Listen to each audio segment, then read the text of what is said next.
Breaking today, Prince Harry and Meghan Markle accused of leaking highly sensitive information about a private meeting with Buckingham Palace and representatives for King Charles, unbelievably, to the Mail on Sunday's editor-at-large Charlotte Griffiths, the same woman who Prince Harry was trying to destroy in court.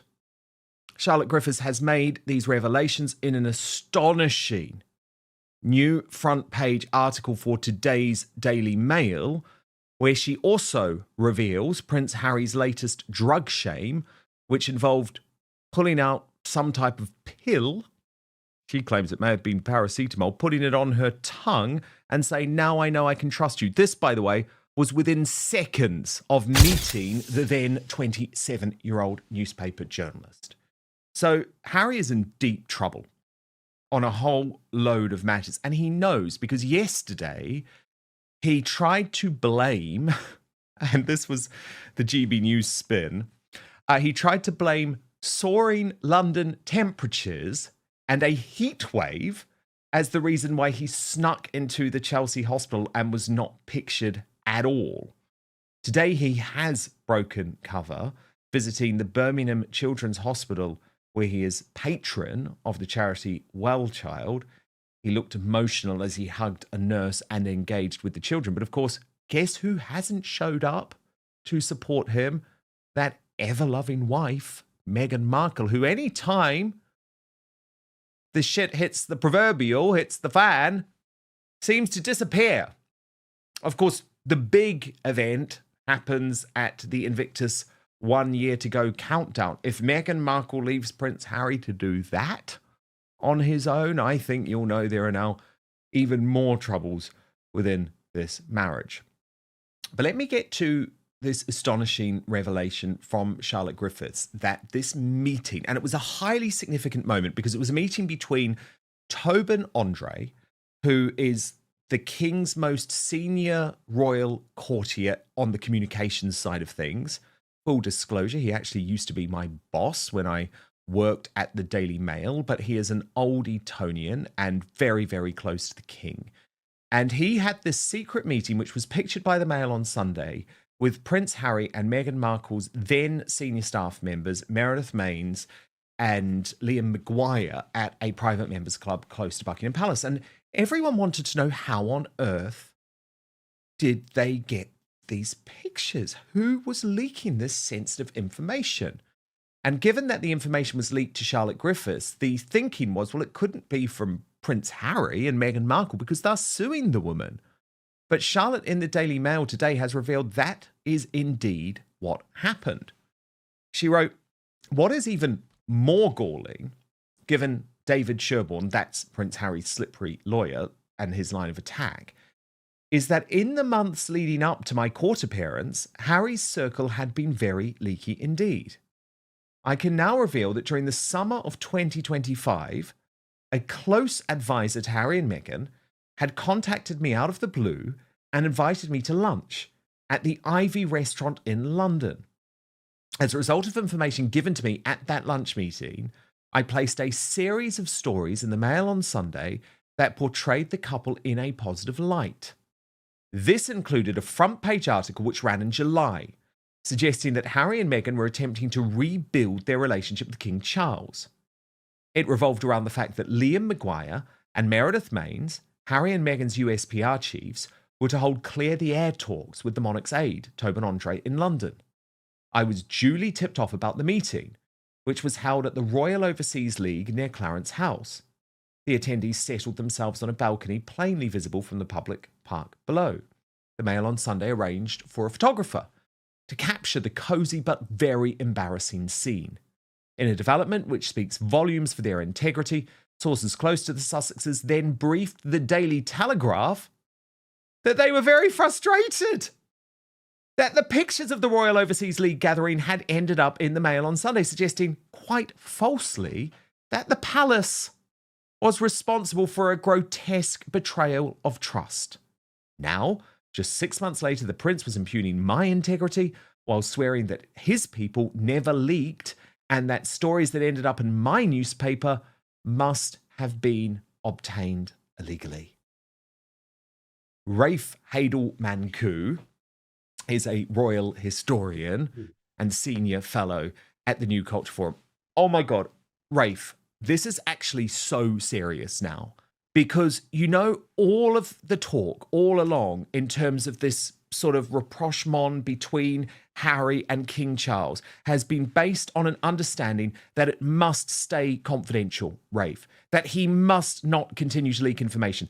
Now, I have reported, Rafe, time and again that he can't do that. Like when he met Charles at Clarence House, information was immediately leaked into the US media. So I've always said Harry's never going to be able to do that. But we now have categorical proof that he leaked this critical meeting, that he and Meghan leaked this critical meeting to the Mail on Sunday and Charlotte Griffiths, a journalist who at the same time they were suing, which is not only totally twisted, it's totally bizarre, but then they lied about it, Rafe, and tried to blame King Charles. So I just put it to you, Rafe, that surely enough is enough now. And if the king, and I know you hate criticizing the king, but he can't go through, Rafe, with a meeting with Harry this week. He just cannot. Look, I mean, yeah, I think it's quite clear. This is extremely serious. I mean, they once again expose themselves as immense hypocrites. You wonder whether this is something pathological, that Prince Harry simply can't stop himself, or is it Meghan saying that this is what we must do? I mean, you know, I've been to the Royal Overseas League many times. It's the balcony where you sit on there. It's a huge place. That's the only place where you can really be seen by the public. So who was it who decided to sit out on that tiny balcony when there are so many other places to sit for the first thing? Look, trust has been completely destroyed between Harry and his family. There was an attempt, a very magnanimous gesture by the king to extend an olive branch by inviting him to stay at Buckingham Palace. That, of course, we all know what happened there, where Harry replied too late, and then he declined, and then changed his mind. And all that became public as well, of course, in a very unfair way, with the Sussexes claiming that they had their invitation withdrawn, which wasn't true. So it's already been damaged. That attempt at rapprochement has already been set back, and now you get these revelations. I mean, it seems to me as if they are as far apart as ever, and I wouldn't be surprised at all if certainly the Prince of Wales was advising his father along similar lines and saying, well, look, he clearly, for all of the talk he has about wanting to reconcile with his family, he's actually shown no real true deep down conviction that that's what he wants to do.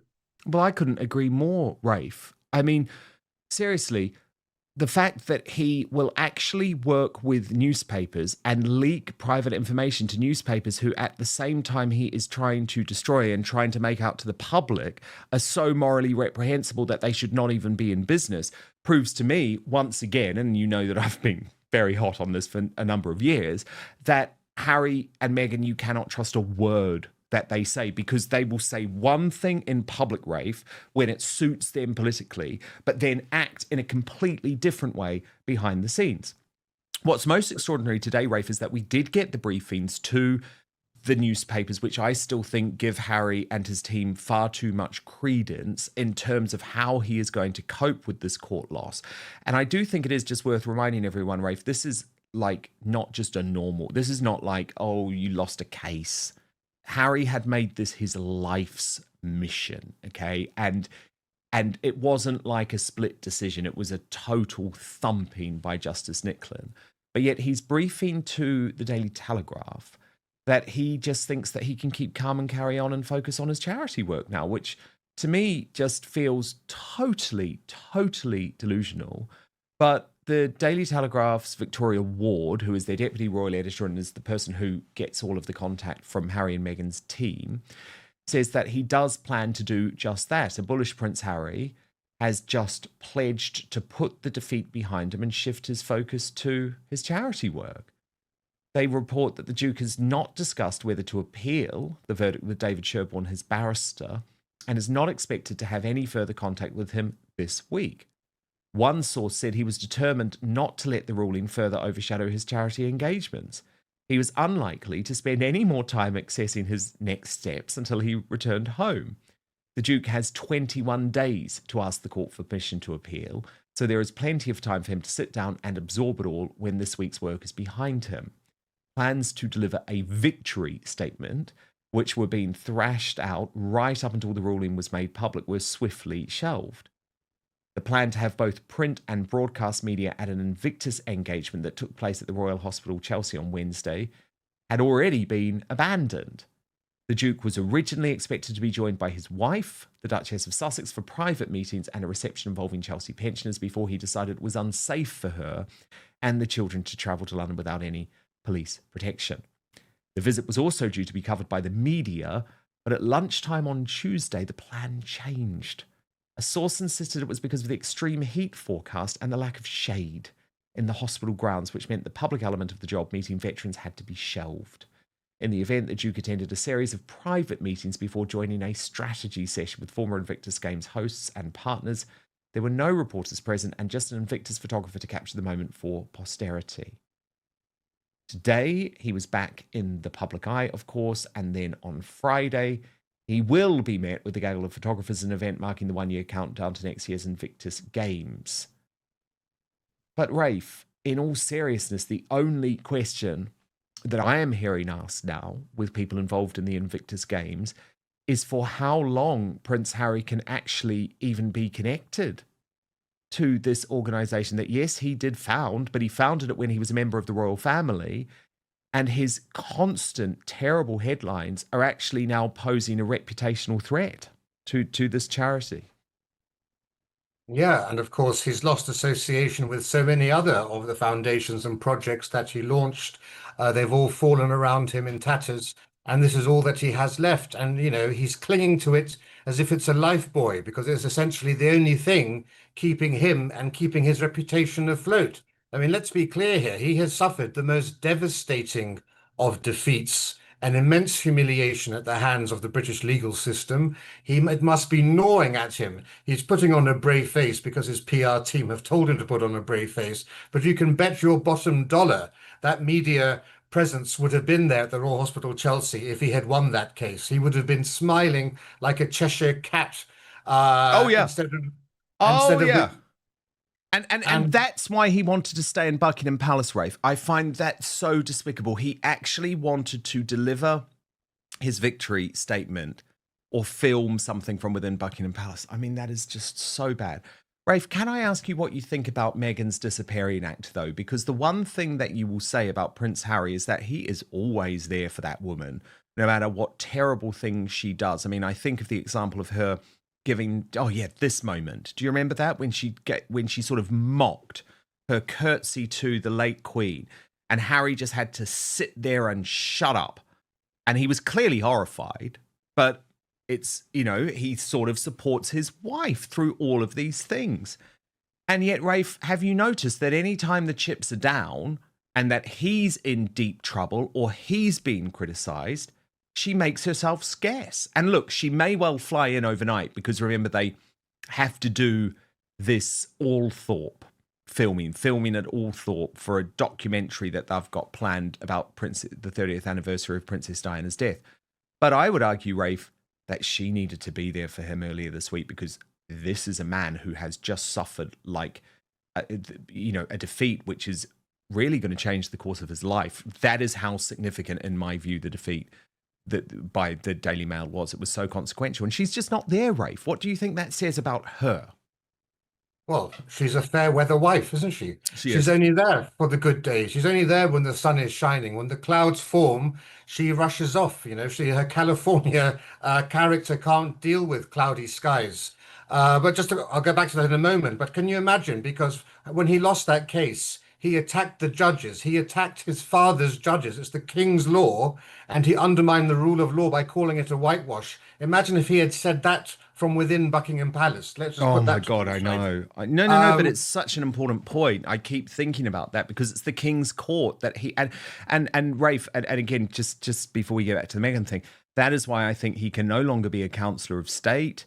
I know that you think he should stay in the line of succession, but like a Councillor of State, tell me if I'm wrong, Rafe, because you're the expert on this stuff, but a Councillor of State is there to effectively sign off laws and, do official duties on behalf of the king if the king is incapacitated in some way. So how on earth can you have someone as a Councillor of State who is criticising the king's own judiciary. He's really not a councillor of state because you have to be living in the United Kingdom for that to happen, and he's living abroad. So essentially, he's already removed himself from being a councillor of state. So it's nothing more. It's not. It's even less than a formality that he's listed as such. But yes, But sorry, I I mean, interrupted your point on Meghan. yes, and well, we've seen this with Meghan before. Do you remember what happened when he went when Spare was published and when it began to Yep, fall she around his ears? disappeared. When he kept talking about his Disappeared. frozen todger and his chapstick reminding him of his mother when he rubbed it on there, she was nowhere to be seen. You have to remember this. Meghan always thinks about herself. She married him in order to advance her own social status and her own social career. She wanted to be a Martha Stewart, and she's achieved what she achieved on the back of Prince Harry. This has always been a marriage in which the key target, the key beneficiary was Meghan, and Harry was simply there to officiate for her to become what she wanted to become. And the proof is in the pudding. And we know full well, of course, all the stories we get about her not wanting to be in the UK because of the security issues and so forth. She could have come here so many times anonymously. You know, the Queen used to go to the Kentucky Derby to visit her friends who Yes. were horse breeders there privately. Prince Charles, Prince Edward used to go to Canada and Australia on private visits. We were none the wiser. There is no reason Harry, Meghan, and the kids couldn't have gone on a Yeah. private jet to Well, William and Balmoral Catherine go on anytime. their private family holidays even now. And Rafe, think that's even now in the age of social media where people have smartphones and everything, they still go on these holidays. They're never pictured. It's totally private. And Harry and Meghan don't want to do that because I think they're trying to play the king to force him into giving them security. Rafe, another thing that's been coming up this week is this nickname within the palaces. And the reference to the fact that Harry and Andrew Mountbatten Windsor are now described as the Dukes of Hazzard. Indeed, Tom Sykes of the Royalist Substack, his new book is actually going to be called The Dukes of Hazzard. But Kate Mansi, the assistant editor of The Times, reports today, Rafe, palace insiders refer to Harry and Andrew Mountbatten Windsor as the Dukes of Hazzard, the only official sounding title still attached to the king's disgraced brother, who was stripped of his titles of Prince and Duke of York last year. Courtiers saw the king's patience snap again last weekend over Harry. On Monday morning, breaking news alerts quoted the prince's spokesman, who confirmed that Harry had accepted an offer to stay at Buckingham Palace. Not true, said palace officials moments later. Any reporters who get updates from the disappearing messages on Harry's spokesman's WhatsApp group must have suffered from whiplash.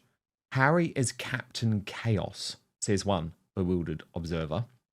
One source even suggested that Harry's spokesman's statement that the Duke would stay at Buckingham Palace may have been a trap designed to force the palace into coming good on the offer for the sake of appearances.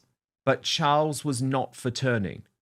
Over the weekend, the suggestion that the Duke would deliver an on-camera reaction from an undisclosed location set alarm bells through the palace. If Harry, and this is the point that you were making, Rafe, delivered an excoriating attack on the king's courts from under the sovereign's roof, it could prove embarrassing for Charles. Now, we've discussed that, Rafe, but the thing that I just wanted to point out in this piece, because remember, this is the Times, it's the newspaper of record, Kate Mansi is a senior figure in the Royal Rota and is briefed a lot by Buckingham Palace. And the thing that really shocked me here, but I think they're correct, by the way, I think it's completely true, is that the reason Prince Harry released that public statement on Monday saying, yep, I'm going to stay at the palace, knowing full well that that visit had already been rejected, was to effectively use the media to pressure King Charles into reversing his decision. And don't you just think, Rafe, that is so cretinous. And again, here we have a man who's constantly moaning about the media, but he will use the media to try and shame and bully his own father. I just think it's the lowest of the low. Yeah, you're absolutely right. It's crass and it's so obvious. I mean, these are mind games and attempts at manipulation, which are so easy to see through. I mean, no, you'd have to be, a dunce at the royal household not to see what his game is. But I mean, what is his long game? I mean, it's also such a short-termist thing. If you really want to heal things with your father, if you want to show that there's trust there and build things back to whatever, who knows, a balcony appearance in 10 years or whatever the long game is, this is not how you achieve it. And let's remember what happened here. He went into a long sulk because Ravek, who decide whether he gets full security or not, they decided he wouldn't get security during this visit. And so then rather than respond to the kind invitation of his father to stay at Buckingham Palace, rather than respond by the end of last week as he was told, he went into this long strop. And then a day after the deadline, he then declined the invitation. And then a few hours later, he accepted the invitation, by which point he was told it was too late.